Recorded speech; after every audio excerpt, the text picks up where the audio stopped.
disease. Another problem you point out is that the HIV tests are not standardized. Yes, the tests are not standardized. They vary all over the world.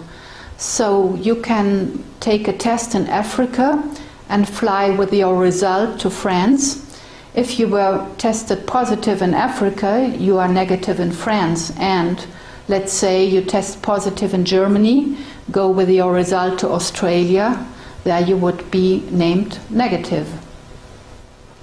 So the whole HIV testing system is totally capricious. Yes, it is, because there is no standard.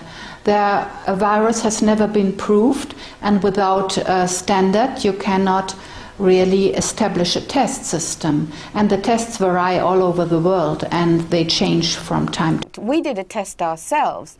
We tested 35 blood samples through at the University of Surrey.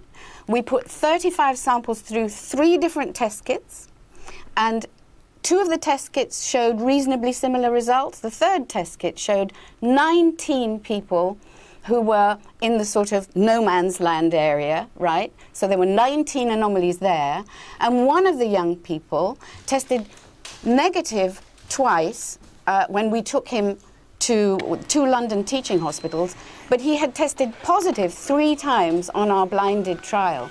So the HIV test is an absolute crime. Because of the different criteria that apply in different countries, you can test HIV positive in one country and be given an AIDS diagnosis as a result of that, whereas in another country you won't test HIV positive and you won't be given an AIDS diagnosis. It's ludicrous that you can be positive in one country and not positive in another.